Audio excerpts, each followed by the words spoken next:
السلام علیکم دوستو، امید کرتے ہیں کہ آپ سب خیریت سے ہوں گے۔ ملک مصر جس کے فاتح کی حیثیت سے حضرت عمرو بن عاص نے اسلام کی فتوحات میں بڑی شہرت حاصل کی۔ چونکہ ابھی مشربہ اسلام نہیں ہوا تھا اور مسلمانوں کو یہ ڈر تھا کہ روم کا قیصر اب مصر کی طرف سے شام کے ملک پر حملہ کرے گا، حضرت عمرو بن عاص نے اس خطرے کو ٹالنے کے لیے ضروری سمجھا کہ مصر کو فتح کر لیا جائے۔ اس زمانے میں چونکہ طاعون کی وبا سے نجات ملے مسلمانوں کو تھوڑی ہی مدت گزری تھی اور اس کے اثرات ابھی پورے طور پر زائل نہ ہوئے تھے، اس لیے سیدنا عمر فاروق ان حالات میں اسلام کی فوج کو باہر بھیجنا پسند نہ کرتے تھے، مگر حضرت عمرو بن عاص کا اصرار بڑھا ہوا تھا، اس لیے دشمن کے خطرے کو سامنے رکھتے ہوئے رضامند ہو گئے اور حضرت عمرو بن عاص کو 1000 فوج دے کر مصر کی طرف بھیج دیا۔ حضرت عمرو بن عاص وادی العریش کے راستے سے مصر کی سرحد میں داخل ہوئے۔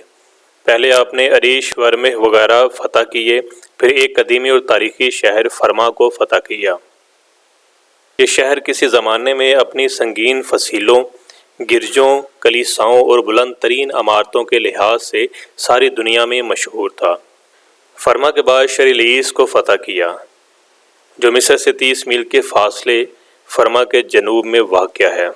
اس لڑائی میں مصر کے بادشاہ مکوکس کی بیٹی ارمنوسا، جو بلبیس میں رہتی تھی، دیگر جنگی قیدیوں کے ہمراہ گرفتار ہوئی، جسے حضرت عمرو بن عاص نے نہایت عزت اور حفاظت کے ساتھ اس کے باپ مکوکس کے پاس پہنچا دیا، اور مکوکس ان کے کریمانہ اور شریفانہ برتاؤ سے بے حد متاثر ہوا۔ بلبیس پر قبضہ کرنے کے بعد اب آپ مصر کے ایک اور شہرامونین کی طرف متوجہ ہوئے، جو مصر کی سب سے بڑی بندرگاہ ہونے کی وجہ سے سب سے بڑا تجارتی مرکز تھا۔ یہاں کئی ہفتے لڑائی ہوتی رہی کیونکہ مسلمانوں کی تعداد بہت کم تھی اور ان کے مقابلے میں رومی سپاہی کہیں زیادہ تھے، لہذا جنگ نے کافی طول پکڑ لیا۔ حضرت عمرو بن عاص اس سے اکتا گئے تھے اور انہوں نے دربار خلافت میں امداد بھیجنے کو لکھ دیا، لیکن دور دراز کا سفر ہونے کے سبب مدد کے پہنچنے میں دیر ہو گئی۔ آخرکار حضرت عمرو بن عاص نے خود ہی جرأت کر کے نہایت بے جگری سے دشمن پر حملہ کر دیا اور اس پامردی اور جرأت سے لڑے کے قلعہ پر مسلمانوں کا مکمل قبضہ ہو گیا۔ اس لڑائی میں بہت سا مال غنیمت مسلمانوں کے ہاتھ آیا، جن میں کافی تعداد میں کشتیاں بھی تھیں جو آگے چل کر لشکر اسلام کے لیے بہت کارآمد ثابت ہوئیں۔ امتین کی فتح کے بعد اب حضرت عمرو بن عاص دریائے نیل کے مغربی علاقوں کو فتح کرنے کے لیے آگے بڑھے۔ چنانچہ منف پر حملہ کیا، جس میں مصریوں نے سخت شکست کھائی، جس میں رومی فوج کے سراغ رسانوں کی بہت بڑی تعداد میدان جنگ میں کام آئی اور مسلمانوں نے اس کے قلعے کا محاصرہ کر لیا، جو کافی عرصے تک جاری رہا اور مسلمانوں کے ڈر سے رومی قلعے ہی میں پڑے رہے اور انہیں قلعے سے باہر قدم رکھنے کی مطلقاً جرأت نہ ہو سکی۔ بعض وجوہات کی بنا پر جب آپ اس مہم کو یہیں پر نہ تمام چھوڑ کر آگے بڑھے تو شہر ہیلیولیس، جسے اہل عرب عین الشمس کہتے ہیں، ان کے راستے میں آیا۔ یہاں عین الشمس کا فرما روا 20,000 کا ایک تجربے کار لشکر لیے پہلے سے موجود تھا۔ حضرت عمرو بن عاص نے یہ بات دیکھی تو بہت خوش ہوئے کہ آج مصر کے لوگ پہلی مرتبہ ان کے سامنے کھل کر آئے ہیں۔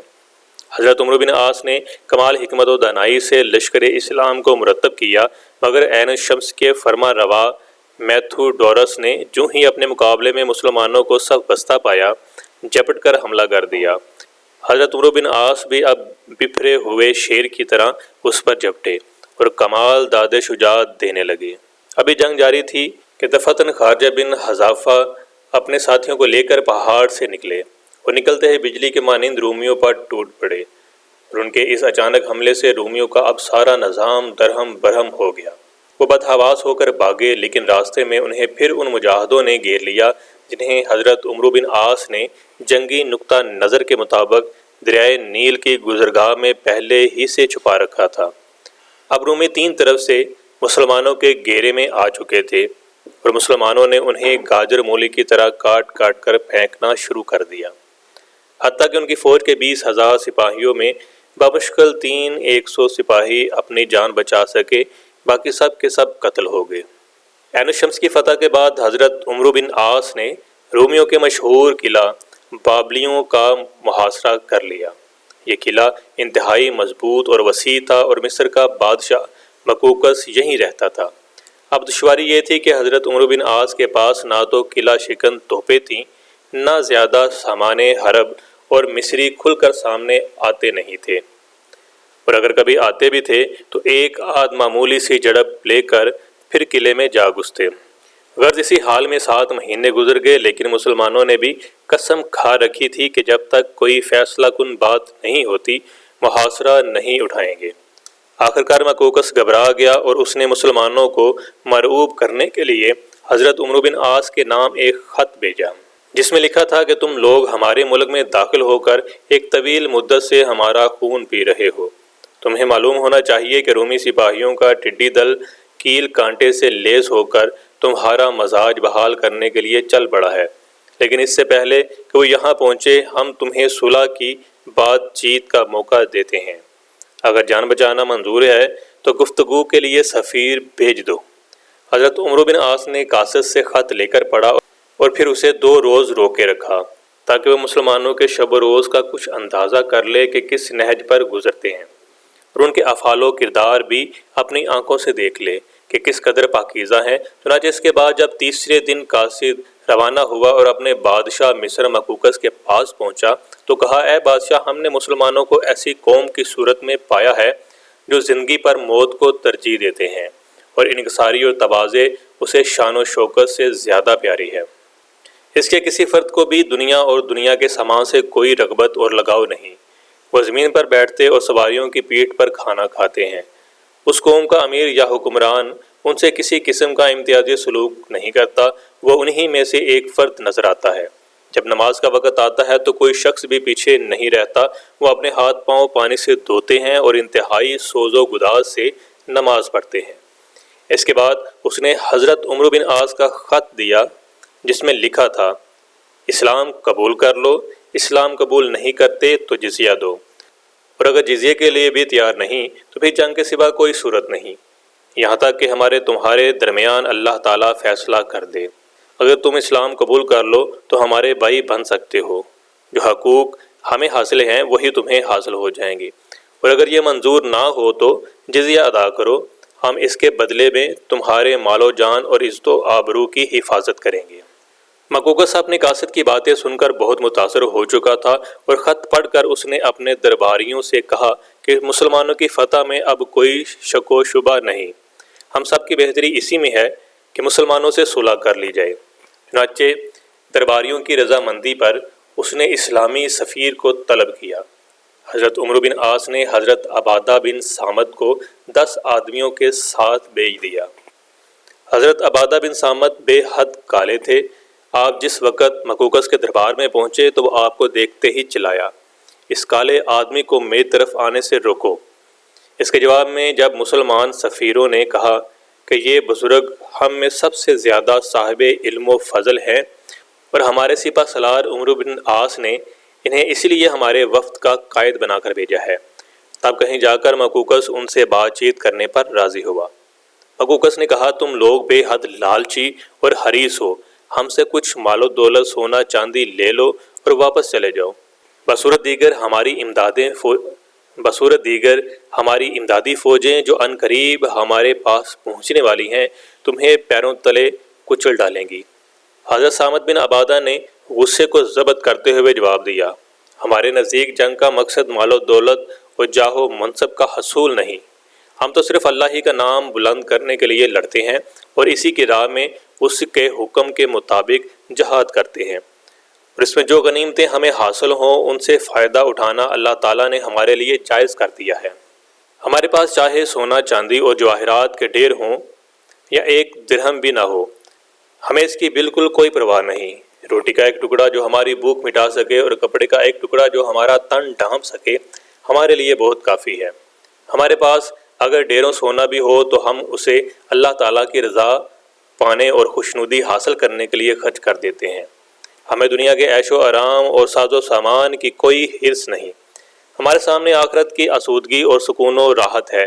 ہمیں اللہ تعالیٰ نے اپنے رسول صلی اللہ علیہ وآلہ وسلم پر حق کے ذریعے یہی تعلیم دی ہے اور اسی کا ہم سے عہد لیا ہے۔ لہٰذا ہماری تمام تر کوششیں اللہ تعالیٰ ہی کی رضا و خوشنودی اور اس کا نام بلند کرنے کے لیے وقف ہیں۔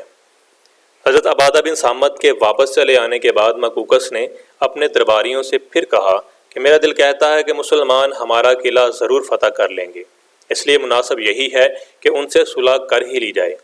لیکن رومی اس کی بات سن کر پھر غصے سے بپھر پڑے اور اسی وقت آگ بگولا ہو کر قلعے سے باہر نکل آئے اور آتے ہی مسلمانوں پر حملہ کر دیا۔ مسلمان جن کی خواہش ہی یہی تھی کہ رومی قلعے سے نکلیں اور کھل کر مقابلہ کریں، اب ان کے آنے سے بے حد خوش ہوئے اور بڑھ بڑھ کر داد شجاعت دینے لگے، حتیٰ کہ رومیوں کے قدم اکھڑ گئے اور بھاگ نکلے۔ اب انہیں بھی یہ احساس پیدا ہو گیا کہ مقوقس کی رائے ٹھیک ہی ہے، مسلمانوں سے صلح کر لینا ہی مناسب ہے۔ چنانچہ مقوقس اپنے درباریوں کے ہمراہ صلح کی درخواست لے کر حضرت عمرو بن عاص کی خدمت میں حاضر ہوا۔ حضرت عمرو بن عاص نے اس کا نہایت فراخ دلی سے استقبال کیا اور قدرے نرم لہجے میں فرمایا، آپ بذات خود تشریف لائے ہیں، ہم آپ کے ممنون ہیں۔ اس کے جواب میں مقوقس نے بھی سر جھکاتے ہوئے کہا، بلا شبہ اللہ تعالیٰ نے آپ کو یہ سرزمین عطا فرما دی ہے، اب میں آپ سے درخواست کرتا ہوں کہ رومیوں کے خلاف بالکل کوئی جنگ نہ کریں۔ صلح کرنے کے بعد مقوقس نے اس واقعہ کی اطلاع کیسر روم کو بھجوا دی، مگر کیسر روم خط دیکھتے ہی آگ بگولا ہو گیا اور اس نے فوراً ایک فوج مسلمانوں سے لڑنے کے لیے مصر کی جانب روانہ کر دی۔ مقوقس نے یہ صورتحال دیکھی تو قلعہ سے باہر چلا گیا اور حضرت عمرو بن عاص کو کسی سے کہلوا بھیجا کہ میں اپنے عہد پر بدستور قائم ہوں۔ پھر اسی دوران میں اطلاع پہنچی کہ کیسر روم ہرقل مر گیا، تو لوگوں نے کہا کہ یہ سزا ہے مقوقس کی بات نہ ماننے کی، جو خدا نے ہرقل کو اجل کے سپرد کر دیا۔ اب اس کے بعد مسلمانوں نے بڑے جوش و خروش کے ساتھ رومیوں پر حملہ آور ہونے کی تیاریاں شروع کر دیں۔ چنانچہ اس سلسلے میں جو صاحب سب سے آگے بڑھے وہ حضور صلی اللہ علیہ وآلہ وسلم کے پھوپھی زاد بھائی زبیر ابن العوام حضرت عبداللہ بن زبیر کے والد تھے۔ انہوں نے رومیوں پر حملہ کرنے سے پہلے مسلمانوں سے مخاطب ہو کر فرمایا، اے مسلمانوں، میں اپنی جان اللہ کے سپرد کرتا ہوں اور مجھے امید ہے کہ اللہ تعالیٰ اس کے بدلے میں مسلمانوں کو ضرور فتح عطا فرمائے گا۔ اور یہ کہتے ہی پھر قلعہ کی فصیل پر سیڑھی لگائی اور مسلمانوں کو ہدایت کی کہ جب میں نعرہ تکبیر بلند کروں تم پوری طاقت سے اس کا جواب دینا۔ اب آپ تلوار ہاتھ میں لے کر نہایت پھرتی کے ساتھ دیوار پر چڑھ گئے اور نہایت بلند آواز سے تکبیر کہی، جس کا باہر سے مسلمانوں نے پورے جوش و خروش کے ساتھ جواب دیا۔ رومیوں نے اب جو تکبیر کے نعروں کا شور و غل سنا تو سمجھے کہ مسلمانوں نے قلعہ کو فتح کر لیا ہے۔ چنانچہ وہ اپنی جانیں بچانے کے لیے بدحواس ہو کر ادھر ادھر بھاگنے لگے۔ حضرت زبیر ابن العوام نے آگے بڑھ کر قلعہ کا دروازہ کھول دیا اور اسلامی فوج اندر آ گئی اور آتے ہی قلعہ پر قبضہ کر لیا۔ دوستو، یہ تھی ہماری آج کی ویڈیو، امید کرتے ہیں کہ آپ کو پسند آئی ہوگی۔ ہمارے ساتھ جڑے رہنے کے لیے چینل کو سبسکرائب کیجئے، بیل آئیکن پہ کلک کیجئے تاکہ آئندہ آنے والی تمام ویڈیوز کا نوٹیفیکیشن آپ کو مل سکے۔